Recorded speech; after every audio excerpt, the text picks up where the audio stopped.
కీర్తనల గ్రంథం 6వ అధ్యాయం చదువుకుని ప్రార్థనలో ఏకీభవిద్దాం. కీర్తనల గ్రంథం 6వ అధ్యాయం. యెహోవా, నీ కోపము చేత నన్ను గద్దింపకుము, నీ ఉగ్రతతో నన్ను శిక్షింపకుము. యెహోవా, నేను కృషించిన్నాను, నన్ను కరుణించుము. యెహోవా, నా ఎముకలు అదురుచున్నవి, నన్ను బాగుచేయుము. నా ప్రాణము బహుగా అదురుచున్నది. యెహోవా, నీవు ఎంతవరకు కరుణింపక ఎందువు? యెహోవా, తిరిగి రమ్ము, నన్ను విడిపింపుము. నీ కృపను బట్టి నన్ను రక్షించుము. మరణమైన వారికి నిన్ను గూర్చిన జ్ఞాపకము లేదు. పాతాళములో ఎవరు నీకు కృతజ్ఞతాస్తుతులు చెల్లించుదురు? నేను మూలుగుచు అలసి ఉన్నాను. ప్రతి రాత్రియు కన్నీరు విడిచుచు నా పరుపు తేలజేయుచున్నాను. నా కన్నీళ్ల చేత నా పడక కొట్టుకొని పోచున్నది. విచారము చేత నా కన్నులు గుంటలు పడుచున్నవి. నాకు బాధ కలిగించు వారి చేత అవి చివికియున్నవి. యెహోవా, నా రోదన ధ్వని వినియున్నాడు. పాపము చేయి వారలారా, మీరందరూ నా యొద్ద నుండి తొలగిపోవుడి. యెహోవా నా విన్నపము ఆలకించినాడు. యెహోవా నా ప్రార్థనను అంగీకరించును. నా శత్రువులందరూ సిగ్గుపడి బహుగా అదురుచున్నారు. వారు ఆకస్మికముగా సిగ్గుపడి వెనుకకు మల్లుదురు. ఆమేన్. ప్రార్థించుకున్నాం. మహాగణుడా, పరిశుద్ధుడా, గొప్ప దేవుడా, యేసయ్యా నీకు వందనాలు, కృతజ్ఞతాస్తుతులయ్యా. మరి రోజు ఒక అధ్యాయమైన చదవాలని, పదే పదే వినాలని, పదే పదే ధ్యానించుకోవాలని తండ్రి, మరి ప్రభువా, ఇది ఈ జీవజల ఆహారంగా తండ్రి మాకు ఈ యొక్క కృపను చూపించావు, నీకు వందనాలు తండ్రి. అయ్యా, మరి మేము కీర్తనల 6వ అధ్యాయం చదివినాము తండ్రి.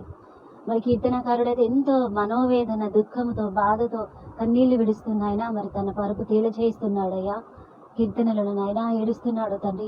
కరుణించకుండావా? ఎప్పుడు కరుణిస్తావు ఇంకా అని ప్రభువా.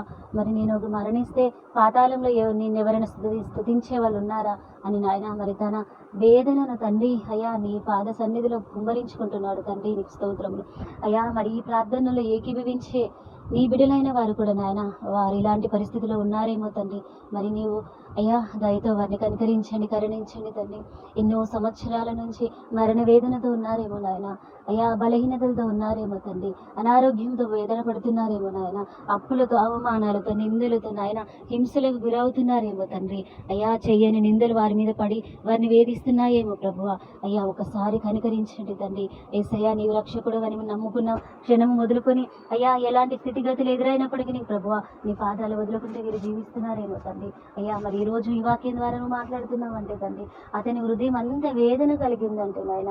యేసయ్యా ఈ వాక్యం వినే ప్రతి ఒక్కొక్కరిలో కూడా నాయన ఏదో ఒక వేదన, బాధ ఖచ్చితంగా ఉండి ఉంటుందేమో నాయన. ఎందుకంటే నీ హృదయాలను ఎరిగే దేవుడు తండ్రి. నీకు స్తోత్రము అయ్యా. మరి వీరి పక్షంలో చేతులు ఎత్తుతున్నానయ్యా. వీరు భారభరితమైన అయ్యా హృదయాన్ని మీరు తేలిక చేసి నాయన పూదండతో నింపండి నాయన. నీకు స్తోత్రములు నాయన. అయ్యా బూడిదకు బదులుగా పూదండని ఇస్తానన్నావు తండ్రి.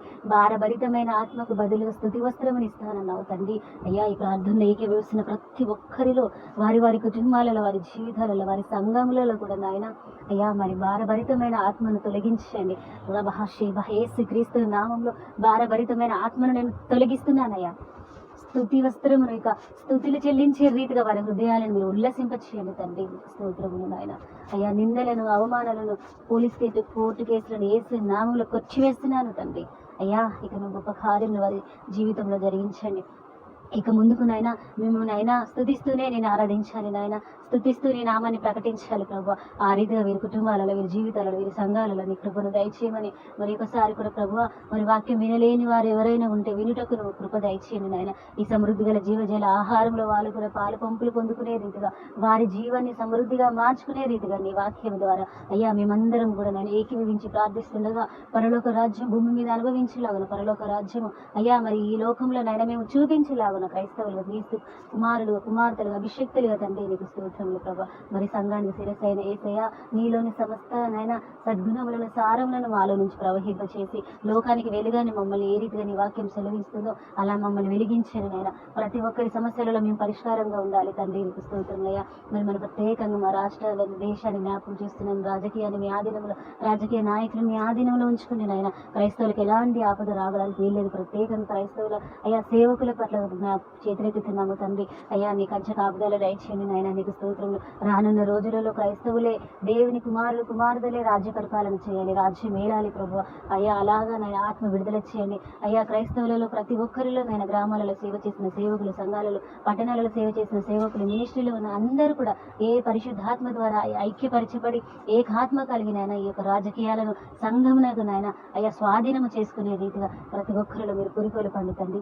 కృపను దయచేయండి, ఆలోచన పుట్టించండి, ఆత్మను అభిషేకం సామర్థ్యమును దయచేయండి తండ్రి. మా బిడ్డలు ఐఏఎస్గా అయ్యా మరి డాక్టర్లుగా నాయన ఇండస్ట్రీవేత్తలుగా నాయన గొప్ప స్థానంలో జీవించాలి నాయన. ఉన్నత స్థానంలో ఉన్నత పదవులలో నాయన క్రైస్తవులైన మేము జీవించాలి నాయన. నీకు స్తోత్రములు. ఇదిగో ప్రార్థనలో ఏకీవేసిన వారి కుటుంబంలో ఎవరైతే చదువుకునే బిడ్డలు ఉన్నారో వారందరిపైన అధిక కృపా సామర్థ్యమును దయచేయండి, జ్ఞానాత్మను విడుదల చేయండి ఆయన. పితరుల శాపాలు నజరులను ఏసుక్రీస్తు నామమున కొట్టివేస్తున్నాను తండ్రి. మరి ఒకసారి మీరు చేసిన ప్రతి మేలులో కృతజ్ఞత స్థుతి స్తోత్రములు చెల్లిస్తూ ఈ ప్రార్థన ఏకీవేసిన ప్రతి ఒక్కరిపైన నీ అధిక కృప విడుదల చేసి నీ రాకడ వచ్చేంత వరకు నీ కృపా కాపుదలను భద్రపరిచి నీ రాకడకు సిద్ధపరచమని మహోన్నతుల మహాగణ సర్వాధికారి సకల ఆశీర్వాదముల కారణములు నాలో నివాసం చేస్తున్న లోకమున్న వాని కన్నా గొప్పవాడైన నజరేయుడైన సజీవుడైన యేసుక్రీస్తు నామములో కృతజ్ఞత స్తుతి స్తోత్రములు చెల్లిస్తూ ప్రార్థిస్తున్నాము తండ్రి.